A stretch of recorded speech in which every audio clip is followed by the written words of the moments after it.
Hello there.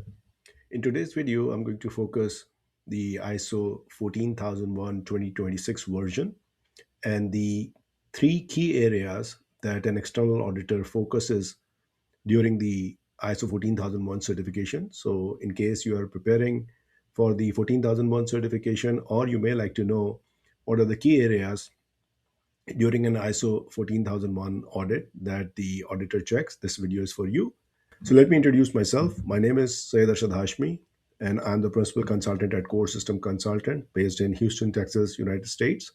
By profession, I'm an engineer with 30 years of experience of providing consulting training and auditing services to a number of organizations, including some global giants across the globe. So that is a brief about myself. And now let's get started.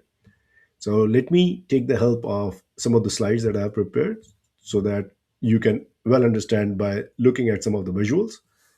So let me start by giving an overview about the ISO 14001 and how the overall framework may work for those who may be new to the 14001 environment management system standard topics. Every industry that is out there, they have certain aspects which may be impacting the environment. The aspects are those interfaces which are interfacing with the environment in terms of discharging the water to the external environment, or in terms of generating the solid waste, in terms of doing certain emissions.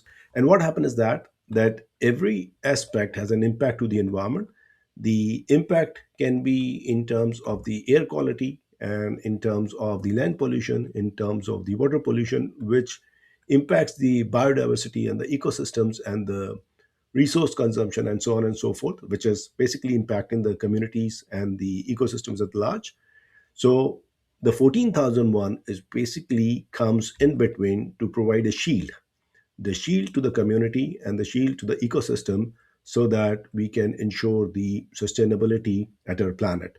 So that is an overall framework of the ISO 14001 certification, and that's what the environment management system focuses on. With that, let's understand the environment management system and the three key pillars which based on which the environment management system is established. So the first pillar and the area of focus for the certification by the external auditor is the documentation part. Now, I'll explain that to you further, that there are documentation requirements within the standard. These climate change, biodiversity, and life cycle perspective are very typically the 2026 version explicit requirements. They were there in the earlier version as well. Now they've made it explicit. So that is one of the pillars that you need to keep in mind. As well as the documentation, the auditor would like to dive into that area and would like to evaluate how have you established the documentation to comply with the requirements of the standard, and in addition to that, which other documents you have developed. The second pillar is goes with the awareness. So auditor is very much interested in checking the awareness with the management, with the middle managers, and especially with the people on the ground, that how you are making them aware to practice the environmental management system on the ground in terms of the practices, which I'm going to detail in my coming slides. So that is the second pillar that you need to keep in mind, that auditor is very much interested in evaluating that how much the environment established environment management system have been incorporated in the routine and daily practices of the people who are at the organization. So that is the second pillar that you need to focus. And the third pillar is, of course, the implementation. Whatever the as a result of the environmental management system, whatever the ground practices that you are suggesting for your particular type of industry, which can vary from industry to industry, and I will go into a little bit of details when I'll be explaining you the implementation and the related controls. So those controls implementation, that is the third focus area for the auditor, and auditor really like to see that how the implementation works on the ground and how much people are aware. The implementation leads to the environmental performance monitoring. So that is the ultimate goal, that how you are protecting the environment from your industrial activities, from any interface that may impact the environment, how you are controlling it, and how you are complying with the law of the land, that based on which the environmental performance is monitored and the continual improvement path is evaluated. So these are some of the key areas that the auditor is very much interested in evaluating and focuses upon, and I'll take you one by one through all of these three phases. So first is the documentation phase. Now within the documentation phase, what I can tell you is that there are certain documents which are mandatory documents, which are written on the left side. So you need to define the scope, you need to define the policies, you need to define the health and safety, the environmental objectives, and you need to define the aspect impact analysis for all the aspects that are present at your organization and that may be impacting the environment, and that leads you to the controls, the which controls that you need to implement on the ground. Other documents may include the operational controls and the emergency preparedness and response plans, the monitoring and measurement records, the calibration record, the non-conformity incident management. So all that is written on the left side are the requirements of the standard, and these must be developed in order to claim the certification. Now, the documents on the right side are basically originated from the left side when we determine the type of controls that may apply to my organization. And again, that depends upon the size of the organization, the nature of business that I'm in, what type of competency level of the people.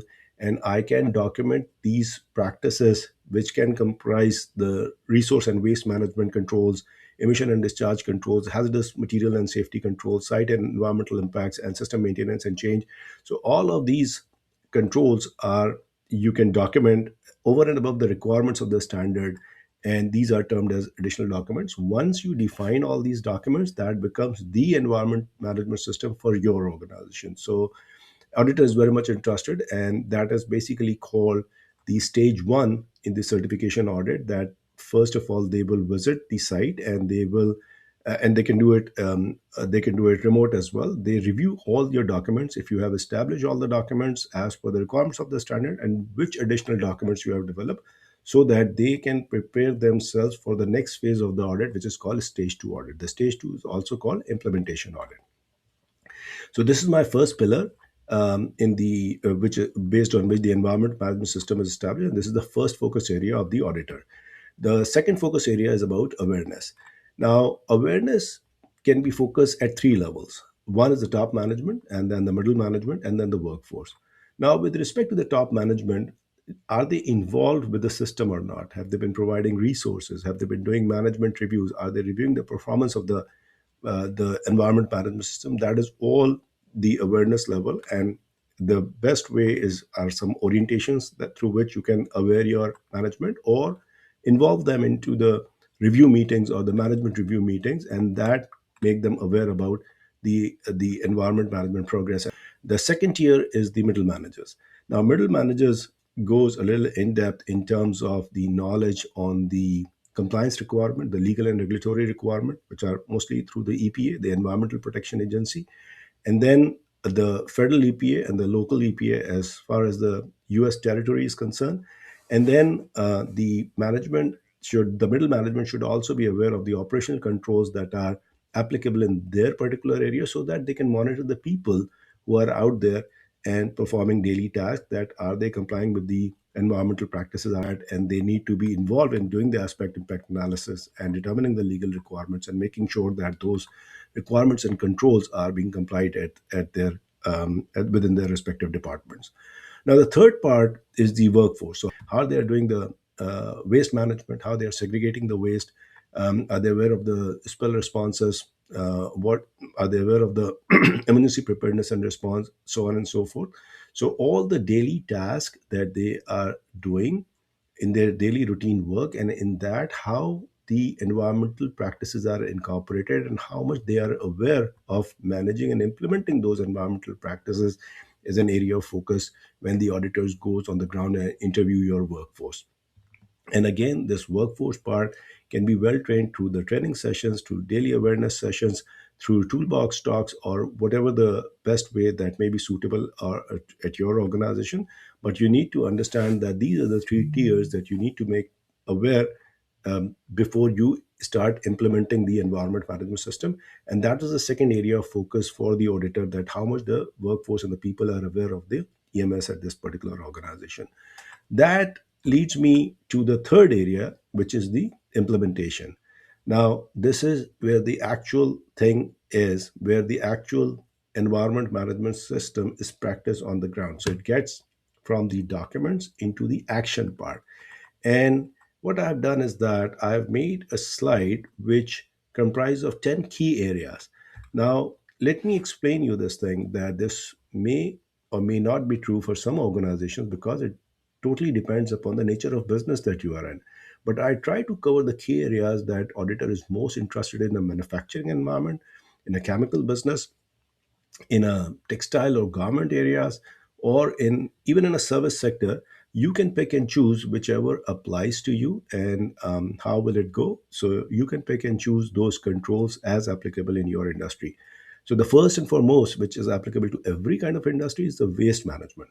How do you manage the waste? So every industry, be that even a service sector, they always generate certain solid waste, and auditor is very much interested that what are the controls that are implemented on the ground with respect to the segregation of the waste, or if you are selling it for the recycling, or how you are disposing it off without causing the land contamination. That is the first area of focus for the auditor on the ground.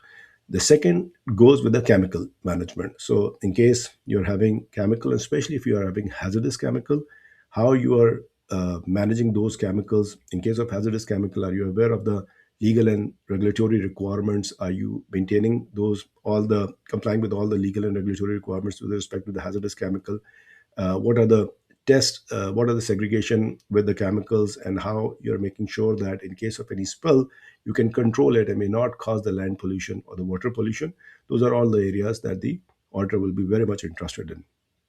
Third goes with the air emissions and the wastewater that is coming out of your organization. So in case you are a textile industry or any kind of industry, chemical or processing industry or pharmaceutical industry, there's a process emissions that is coming out.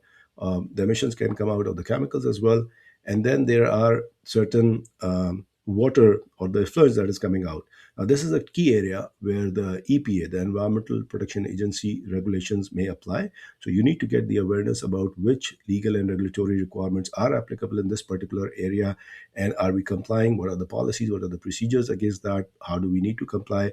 What are the controls that we have suggested? Auditor is very much interested in all of that, and they like to evaluate your air emissions and your effluent discharges to the environment. Another area is about the site and the hygiene at the site. Now, this goes with your if you are adding greenery to the site, if you are using renewable energy, solar panels, any wind energy, or maybe going with the motion sensors, which is conserving the power, and so on and so forth. So all those kind of controls, the auditor is very much interested in to check how you are contributing to the environment and how you are contributing in conserving the resources and not wasting them. So that is another area of focus for the auditor on the ground. And the last area is about the emergency preparedness and response. So that is another area that you may focus upon, that how the environmental emergencies are being catered at this particular organization, what the emergency preparedness and response plan have been planned for, in terms of fire or any explosion or any spillage of the hazardous material, how this has all been catered. And usually the emergency preparedness and response plan are made one for environment and health and safety together. So they're pretty much tied up with each other, but that goes in tandem. And that is one of the other areas of focus for the auditor. With that, these are the three areas as I've identified earlier. So the focus areas for the auditor that the auditor focuses upon. So if you're preparing for your 14,001 certification, or having a plan to go for this 14,001 certification, if you are at the implementation stage, these are the areas that you really need to focus upon: the documentation, awareness of the people, and then the implementation of the ground. And with respect to the implementation, hopefully I'll make a next video which in which I'm thinking of detailing all those 10 controls a little further, so that they can give you further insight that how to actually manage those controls on the ground, the environmental controls and practices. If you comply with all these three areas, then the end result is the 14,001 certification to the latest standard, which is 2026 version. And I hope that the information shared would be of benefit to you. In case you like to attend any of my upcoming trainings, this is the training calendar, and I've given the link in the description for the online registration. Or in I've also given the description for downloading my these slides, so that you can well use it when you go back to your organization or can reference it later. With that, I'd like to thank you all for listening to me and watching the video. And I hope to see you in my next video. Till then, thank you so very much.